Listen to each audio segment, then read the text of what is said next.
Float کر رہی تھی کہ بات ہونی چاہیے, آگے چلنا چاہیے, اکٹھے ہو کر آگے چلنا چاہیے.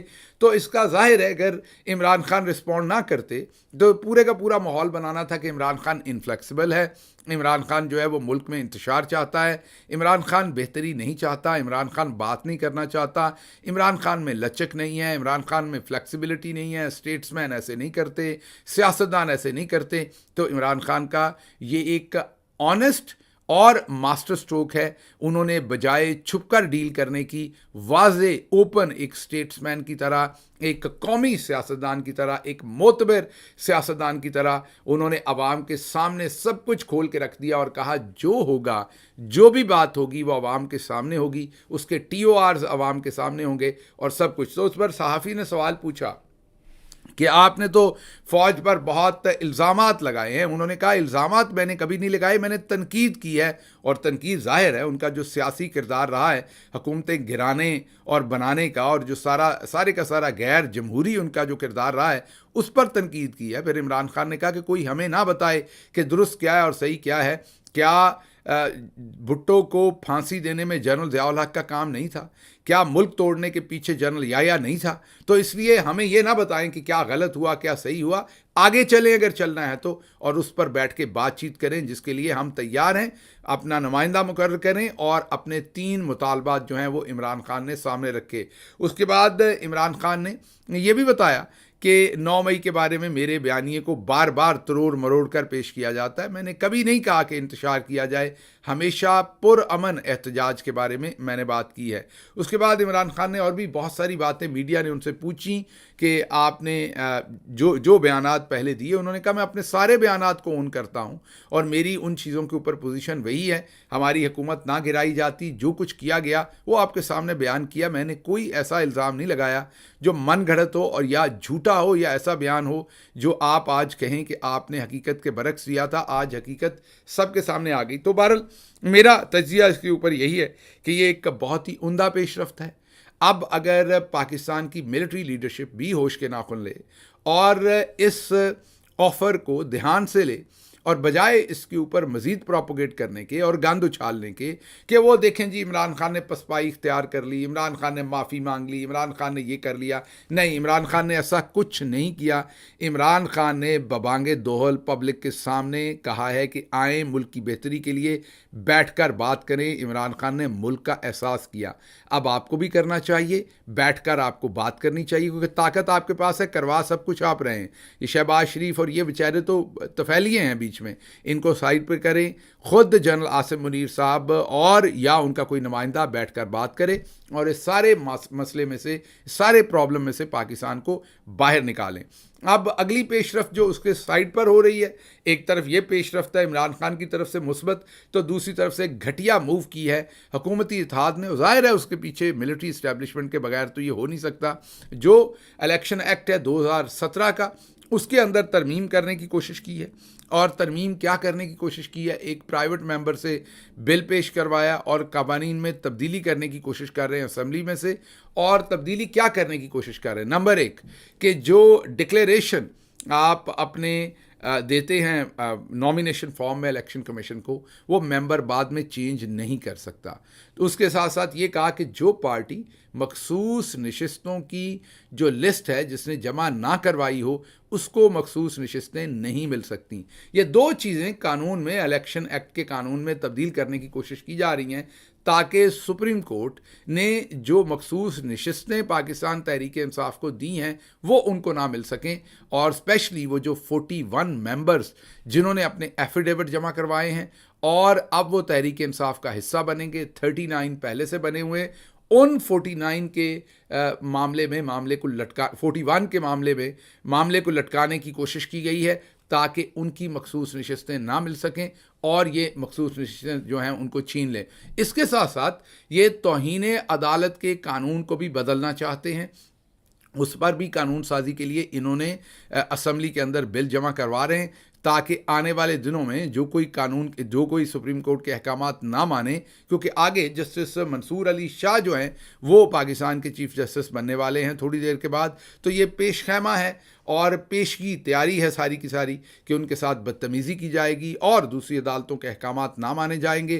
اب جب عدالت کے احکامات نہیں مانے جاتے تو عدالت وزیر اعظم کو یا کسی بھی شخص کو توہین عدالت کے جرم میں نااہل کر سکتی ہے، اپنی پوزیشن سے ہٹا سکتی ہے، سزا دے سکتی ہے۔ اب یہ قانون بدلنا چاہتے ہیں کہ توہین عدالت کی جو پاور ہے عدالت کے پاس وہ رہے ہی نہ، تاکہ ہم عدالت کا کوئی حکم بھی نہ مانیں اور عدالت کو آگے سے ہم چھریاں چاقو دکھائیں اور عدالت بے بس ہو، اس کے پاس توہین عدالت کا بھی جو اختیار ہے وہ ختم ہو جائے۔ یہ حکومت کرنے کی کوشش کرتی ہے۔ اس میں کامیاب ہوں گے؟ نہیں ہو سکیں گے، میں ابھی آپ کو بتا رہا ہوں۔ پاس کر بھی لیں گے بل تو یہ سٹرائک ڈاؤن ہو جائے گا، یہ رہ نہیں سکیں گے۔ دونوں ہی قوانین جو ہے یہ آفٹر تھاٹس ہے۔ ظاہر ہے جو سپریم کورٹ کا جو فیصلہ ہے 41 ممبرز کا وہ پہلے ہو چکا ہے، یہ ایک ہزیمت ہے اور 100 پیاز بھی کھانے ہیں، 100 جوتے بھی کھانے ہیں۔ جو پہلے یہ سب کچھ کرتے ہیں، آپ کو پتہ ہے اپنی طرف سے تو اپنے آپ کو بہت عقل مند سمجھتے ہیں اور ہر موو کو کرتے ہوئے سوچتے ہیں کہ اس سے بہتر موو تو ہم نے پہلے سوچی نہیں تھی، اور یہ اسی طرح کی ایک اور موو کر رہے ہیں اور اس کا جو نتیجہ ہے وہ بھی اسی طرح کا آنا ہے اور اسی طرح کے حالات کے اندر ان کو ریاکشن جو ہے وہ دینا پڑنا ہے۔ میں آپ کو یہی کہوں گا کہ اس ساری بات کا نتیجہ جو ہے وہ برا ہی نکلنا ہے اور کوششیں کریں گے جیسے ہمیشہ کرتے ہیں، اور اس بار بھی یہ خوار اور رسوا ہوں گے۔ اچھا جی، اگلی خبر جو آپ کے سامنے رکھنی ہے وہ لاپتہ افراد کے کیس میں جسٹس محسن کیانی کی سربراہی میں 3 ممبر لارجر بینچ نے آج سماعت کی۔ جسٹس جہانگیری تھے اس میں، جسٹس ارباب طاہر تھے۔ تگڑی سماعت ہوئی اس کے اندر۔ جو لاپتہ افراد کمیشن کے سیکرٹری تھے، رجسٹرار تھے، وہ بالکل لاپتہ تھے، خود ہی لگ رہا تھا کہ ان کو ہی لاپتہ کیا ہوا ہے، انہیں کسی بات کا پتہ نہیں تھا۔ عدالت نے جس کے بارے میں پوچھا انہوں نے کہا مجھے پتہ ہی نہیں تھا آج یہ کیس لگا ہوا ہے۔ تو پھر جسٹس کیانی نے کہا کہ ایک بار اور آپ نے یہ کہا تو آپ کو میں یہاں کھڑے کھڑے توہین عدالت کا نوٹس دے دوں گا، کیونکہ آپ کو ظاہر ہے جب کیس لگتا ہے تو عدالت کی طرف سے پراپر انفارمیشن جاتی ہے، تو جب یہ کیس لگے ہوئے ہیں تو آپ کو نہیں پتا کہ ان کیسز کے بارے میں بات ہونی ہے، لوگوں کے پیارے اٹھائے ہوئے ہیں، غائب کیے ہوئے ہیں، اور اس کے اوپر آپ کوئی جواب ہی نہیں دے رہے اور آپ کے پاس کوئی انفارمیشن نہیں ہے۔ بہرحال عدالت کا جو پچھلا فیصلہ تھا کہ ایک ایسا مغوی شخص جس کو غائب کیا ہوا ہے اس کے گھر والوں کو 30 لاکھ کا چیک جو ہے وہ عدالت کے احکامات پر دے دیا گیا، لیکن ساتھ جسٹس محسن اختر کیانی نے کہا کہ یہ 30 لاکھ دے کر آپ کی ذمہ داری ختم نہیں ہوئی۔ جو افسران ریٹائرڈ ہو گئے جنہوں نے ان لوگوں کو غائب کیا ان کی ذمہ داری بھی ختم نہیں ہوئی۔ ہم اگلی پیشی سے ڈیفرنٹ طریقے سے سماعت کریں گے اور بہت سخت سماعت ہوگی، تیار ہو کر آئیں اور اس معاملے کو ختم کریں۔ عدالت کے احکامات پر 3 ممبر کمیٹی جو ہے وہ بن گئی ہے۔ بریگیڈیئر شمشیر اور بریگیڈیئر عثمان، یہ دونوں صاحبان جو ہیں وہ ISI اور ملٹری انٹیلیجنس کی طرف سے ہوں گے اور ایک IB کی طرف سے ممبر اس میں ہیں۔ 3 ممبر کمیٹی جو ہے وہ عدالت کے احکامات پر بن گئی ہے۔ اس کمیٹی نے آج اپنی انیشل رپورٹ بھی پیش کی ہے، اور اس کے علاوہ عدالت نے وزارت دفاع سے اور یہ جو غائب ہوئے لوگ ہیں، اغوا شدگان ہیں، مسنگ پرسن ہیں، ان کے بارے میں جو کمیشن ہے ان سے بھی رپورٹ لی ہے اور اچھی سماعت ہوئی ہے۔ میں یہی کہوں گا، انہوں نے یہ کہا ہے کہ اس کو مزید ٹالریٹ نہیں کیا جائے گا۔ یہ ریاست کا کام نہیں ہے کہ لوگوں کو بغیر کسی قانون، بغیر انصاف فراہم کیے، مطلب کہ بغیر کسی جرم کے اٹھا لیں، غائب کر دیں، پتہ نہ لگے وہ کہاں ہیں۔ ان کے جو گھر والے ہیں ان کے بارے میں سوچیں کہ وہ کیا سوچتے ہوں گے۔ بہرحال آج وارننگ دی عدالت نے کہ اگر اگلی دفعہ تک اس پہ پیش رفت نہ ہوئی تو پھر اس پر ہم کوئی ایسی سماعت کریں گے کہ سب گھر جائیں گے۔ انہوں نے کہا کہ اس نااہلی پر کمیشن جو ہے اس کو گھر بھیجنے کے لیے بھی یہ نااہلی کافی ہے، اور سب سے اس میں امپورٹنٹ نقطہ تھا کہ یہ حکومت اس نااہلی پر بھی ڈسمس کی جا سکتی ہے، گھر بھیجی جا سکتی ہے، اور یہاں تک انہوں نے کہا کہ جو ادارے بھی اس میں ملوث ہیں ان تمام کو ڈسمس کیا جا سکتا ہے، ان کو بھی گھر بھیجا جا سکتا ہے اگر اس کے اوپر آگے پیش رفت مزید نہ ہوئی تو۔ اچھا جی، اگلی خبر جو آپ کے سامنے رکھیں گے وہ میرے بھائی کے اغوا کا جو کیس ہے وہ آج جسٹس سمن رفت صاحبہ نے سنا۔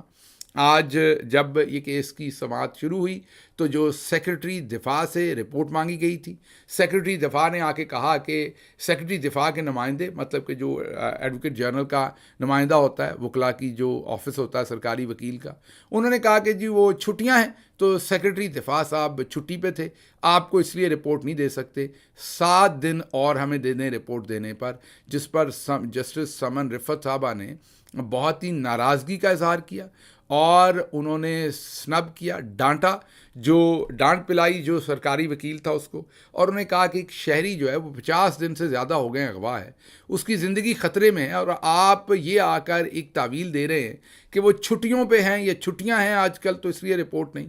انہوں نے کہا آن ٹاپ آف دیٹ آپ کا جو رویہ ہے وہ اس قدر بحث ہے کہ آپ آن ٹاپ آف دیٹ یہ بھی کہہ رہے ہیں کہ 7 دن کا وقت اور دے دیں، پہلے بھی آپ نہیں لے کے آئے۔ تو انہوں نے اب پہلی دفعہ یہ آرڈرز کیے ہیں کہ 2 دن کے اندر اندر، جی ہاں اگلے 48 گھنٹے کے اندر اندر میرے بھائی کو پروڈیوس کریں عدالت کے سامنے۔ جسٹس سمن رفت صاحبہ چھٹیوں پہ جا چکی ہیں آج سے، ان کی ظاہر ہے، میں نے جیسے آپ کو کہا کہ سب ججز کو پورے سال میں ایک ہی دفعہ چھٹیاں ہوتی ہیں اور یہ ان کا حق ہے، پوری دنیا میں ہوتی ہیں۔ تو جسٹس سمن رفت صاحبہ آج سے چھٹیوں پہ ہوں گی، اور انہوں نے جمعے والے دن یہ کیس دوبارہ فکس کیا ہے کسی بھی اور بینچ کے سامنے، غالباً جمعرات یا جمعے کو۔ تو اب دیکھتے ہیں کہ یہ کس جج صاحب کے سامنے لگتا ہے، اور اگر لگتا ہے تو اس میں کیا کارروائی ہوتی ہے۔ لیکن آج انہوں نے پہلی دفعہ میرے بھائی کے بارے میں یہ آرڈر پاس کیا کہ انہیں ہر صورت 48 گھنٹے میں پروڈیوس کر کے عدالت کے سامنے پیش کریں۔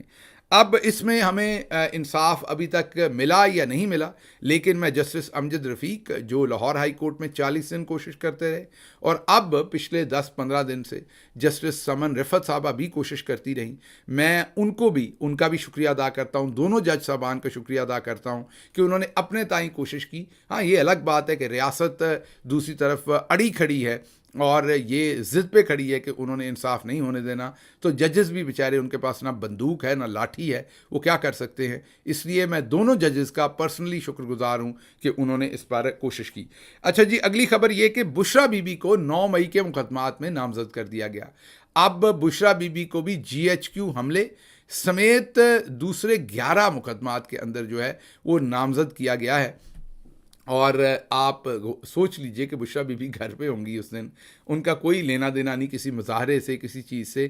اب کیونکہ وہ دوسرے کیسز میں چھوٹ گئی ہیں، اب انہیں امپلیکیٹ کرنے کے لیے 9 مئی کے مقدمات کے اندر، جھوٹے مقدمات کے اندر بشرا بی بی کو جو ہے وہ امپلیکیٹ کیا گیا ہے۔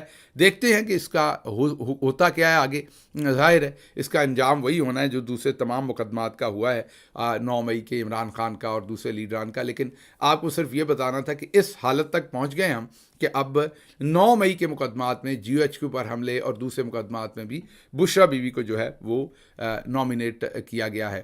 اس کے ساتھ ہی مجھے اجازت دیجیے، اللہ آپ کا حامی و ناصر ہو۔ پاکستان زندہ باد۔